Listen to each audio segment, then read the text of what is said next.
नमस्कार, सदियात्रा न्यूज़ में आप सभी का स्वागत है। दुराचार पीड़िता लालगंज के घर पहुंचे मंत्री। पीड़िता ने बताई आप बीती।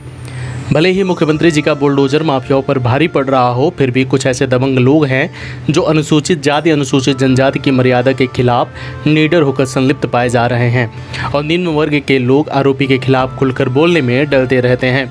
मामला दुराचार से संबंधित लालगंज कोतवाली अंतर्गत दुबार कला के पास ग्राम सभा खैरा कला से है। जी हां, दुराचार पीड़िता के घर पहुंचकर अखिल भारतीय धरकार व निर्बल वर्ग महासभा के मंत्री डॉक्टर लालजी प्रसाद निर्मल जी ने कार्यक्रम के मंच स्थल पर बैठने से पहले पीड़ित परिवार से मिलकर आर्थिक मदद की। मंत्री ने पीड़िता को 3,75,000 रुपये की आर्थिक मदद की। मंत्री ने कहा कि योगी आदित्यनाथ माफियाओं, गुंडों, बदमाशों के खिलाफ सख्त हैं। कोई भी माफिया, गुंडा या बदमाश या तो जेल के अंदर होगा या उत्तर प्रदेश छोड़कर चला जाएगा। बलात्कार करते थे, कत्ल करते थे और सड़कों पर असलहे लेकर के घुमा करते थे।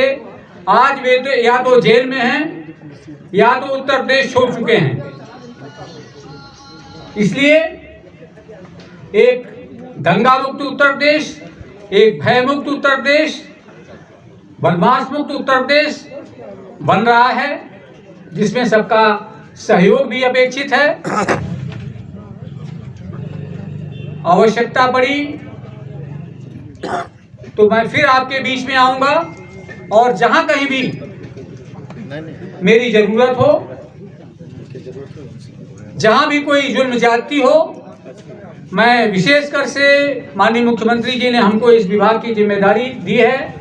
अनुसूचित जातियों के मजबूत करने के लिए, उनका आर्थिक सशक्तिकरण करने के लिए, उनका डेवलपमेंट करने के लिए, उनका विकास करने के लिए, और कहीं कोई जुल्म ज्यादती हो रही हो तो उसके खिलाफ कार्रवाई करने के लिए 45 दिन बाद पहुंचकर पीड़िता के परिजनों से मिलकर खेद प्रकट की।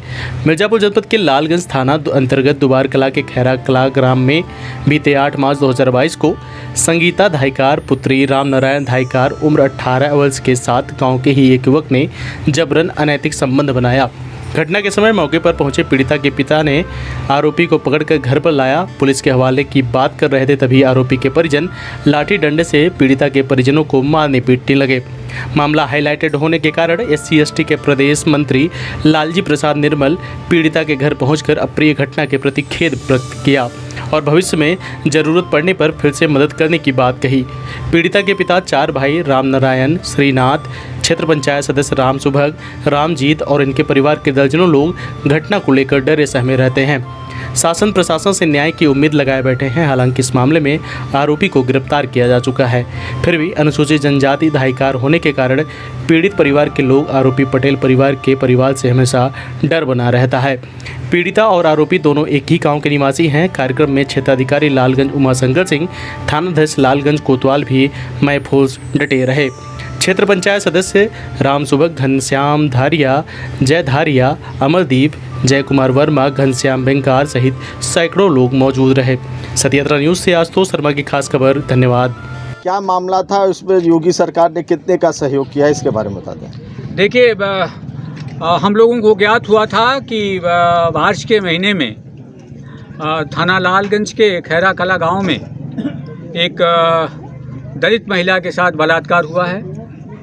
मैं उसी समय यहाँ आना चाह रहा था, लेकिन चूँकि आचार संहिता लगी हुई थी इसलिए मैं नहीं आ पाया। आचार संहिता समाप्त होते ही मैंने यहाँ के DM SP से बात किया, अपने विभाग के अधिकारियों से बात किया, और जो अनुमन्य सहायता है अनुसूचित जाति अत्याचार निवारण अधिनियम के तहत ऐसे पीड़िताओं को 5 लाख रुपए की आर्थिक सहायता प्रदान की जाती है। प्रथम किश्त के रूप में FIR दर्ज होने के तत्काल बाद जो राशि दी जाती है 3,75,000 रुपये आज स्वीकृत होकर के पीड़िता के बैंक खाते में स्थानांतरित कर दिया गया है।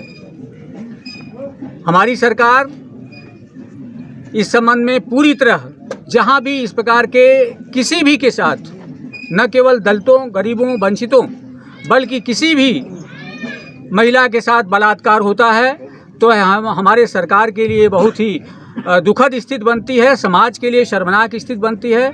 और हमारे मुख्यमंत्री योगी आदित्यनाथ जी इस विषय में बहुत ही गंभीर हैं और कई मामलों में उन्होंने गंभीर धाराओं में मुकदमा तो दर्ज कराया ही, रासुका तक लगाई है। और इस बहाने हम यह संदेश देना चाहते हैं कि इस प्रकार की घटनाएं भारतीय समाज में बिल्कुल क्षम्य नहीं होंगी। चाहे कोई व्यक्ति कितना भी बड़ा रसूखदार हो, इस प्रकार की घटनाएं होंगी तो सरकार उनके ऊपर कहर बन के टूटेगी जी। तो इस उद्देश्य से आज मैं इस गांव में आया था, पीड़िता से मैं मिला हूं। हमने अपने विभाग के अधिकारियों से यह भी कहा है कि जो हमारी स्वरोजगार योजनाएं हैं उन योजनाओं से भी इनको लाभान्वित किया जाए, जिससे कि वे आगे बढ़ सकें। जी मान्यवर, दलितों के साथ जब इस तरह घटनाएं होती हैं तो एफआईआर करने में देरी क्यों होती है? देखिए, मुख्यमंत्री जी ने जब शपथ लिया था पिछली बार 2017 में, उनकी जो पहली पब्लिक सभा हुई थी, आम सभा हुई थी अंबेडकर महासभा में दलितों के बीच में, उसी में उन्होंने घोषणा कर दी थी कि दलितों के खिलाफ किसी भी प्रकार का उत्पीड़न बर्दाश्त नहीं किया जाएगा। ये साफ संदेश दिया था। इसके बावजूद देखिए, उत्तर प्रदेश में जहां भी दलित उत्पीड़न हो रहा है तत्काल एफआईआर दर्ज करने के निर्देश हैं। तत्काल एफआईआर दर्ज। कौन सा गांव है ये? चफला। ये कौन सी घटना घटी थी आपके साथ? घटना घटी, लड़की हमारे साहब घास काटे गिरी जी, और वहाँ बाजेन बलात्कार करें। जी। लड़की हल्ला बोली, हम गांव खैरा से आवत रहे साहब, तो सुना तो हम हो गए दौड़े, पकड़ के लई आवा, जी, बांध के रखा साहब। जी। एक बाद सब यहाँ जुहाने पटेल लोग मारें, कहें आगे कार्रवाई करब तो जान से मार दे, जी। परिवार सहित। जी, जी। आपकी एफआईआर दर्ज हुई थी? साहब गए वहाँ एफआईआर दर्ज करे बदे तो नहीं करें, हम अब बैठाई वहाँ कौन थे थाने पे? लालगंज कोतवाली में। जी। और जे दरोगा साहब हैं, एक झापड़ साहब हम मारें, कहें साले तुम गोड़े गिरो, माफ़ी मांगो इससे। अच्छा। किससे? सुरेंद्र पटेल। उनसे माफी मांगने नहीं हाँ। बोले? ठीक। फिर क्या हुआ? तब मंत्री जी फ़ोन करें साहब, क्या नाम है मंत्री जी का? लाल जी। लाल जी। हाँ। तो फोन किए तब? तो फ़ोन करें तब फिर लिखान, तब हम बच्चा छुट्टी भर। आज आए थे मंत्री जी यहाँ पे आपके घर, को क्या मतलब सहायता किए, क्या आश्वासन मिला? सहायता मिला साहब हमें क्या? 3,70,000 75,000 लोगों को सजा हुई? बंद हैं वो लड़के लोग साहब। अब कोई डर आपको, कोई भय, कोई दिक्कत? देर हमें दिक्कत ही बा साहब कि कहथिन जान से मार दे, धमकी देते हैं? धमकी देते हैं। कौन देता है उसका नाम? मुझे सूचना मिली थी कि समाज की एक लड़की के साथ यहाँ पे दुराचार हुआ और मुझे सूचना दी गई कि उसकी प्राथमिकी दर्ज नहीं हो रही है। मैंने तत्काल संबंधित अधिकारियों से बात किया, प्राथमिकी दर्ज हुई। इस संबंध में हमारी सरकार की और हमारे मुख्यमंत्री योगी आदित्यनाथ जी की स्पष्ट नीति है कि किसी भी हालत में कोई व्यक्ति कितना भी रसूखदार हो, अगर वो किसी के साथ ज्यादती करता है, जुल्म करता है,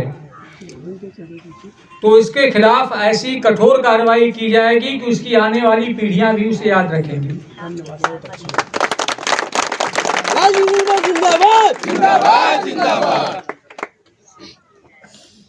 सरकारी कर्मचारी, चाहे वो पुलिस के कर्मचारी हों, चाहे अन्य विभागों के कर्मचारी हों, सबको कानून की परिधि में रह करके कार्य करना पड़ेगा। इस बात की पूरी जांच की जाएगी कि किन परिस्थितियों में रेप के मुकदमे दर्ज करने में विलंब किया जाता है, दलितों के ऊपर कोई जुल्म होता है तो उसकी प्राथमिकी दर्ज नहीं होती है।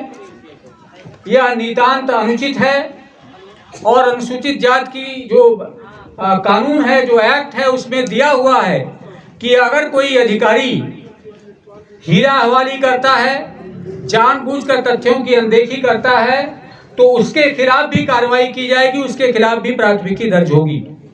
तो इसलिए अगर किसी भी प्रकार की कोई समस्या हो रही हो, कोई पीड़न हो रहा हो, कोई आपकी जमीन पे कब्जा कर रहा हो, किसी ने आपके जमीन पर कब्जा कर रखा है, कोई आपको परेशान कर रहा है, जाति शब्दों का प्रयोग कर रहा है, तो आप तत्काल मुख्यमंत्री जी को पत्र लिखिए, हमें पत्र लिखिए, हमसे फोन पे डिस्कस करिए। ऐसे तत्वों के खिलाफ कठोर कार्रवाई की जाएगी। हमारे मुख्यमंत्री योगी आदित्यनाथ जी, आप देख रहे हैं कि इस समय उत्तर प्रदेश को पूरी तरह से गुंडों से मुक्त कर रखा है योगी आदित्यनाथ जी ने। थे बलात्कार करते थे, कत्ल करते थे और सड़कों पर असलहे लेकर के घुमा करते थे। आज वे तो या तो जेल में हैं या तो उत्तर प्रदेश छोड़ चुके हैं। इसलिए एक दंगा मुक्त उत्तर प्रदेश, एक भय मुक्त उत्तर प्रदेश, बदमाश मुक्त उत्तर प्रदेश बन रहा है, जिसमें सबका सहयोग भी अपेक्षित है। आवश्यकता पड़ी तो मैं फिर आपके बीच में आऊंगा और जहां कहीं भी मेरी जरूरत हो, जहां भी कोई जुल्म ज्यादती हो, मैं विशेषकर से माननीय मुख्यमंत्री जी ने हमको इस विभाग की जिम्मेदारी दी है।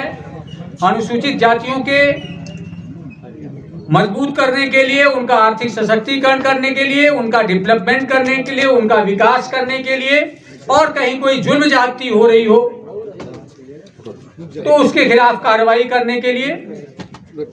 इसलिए किसी भी प्रकार की कोई समस्या हो तो आप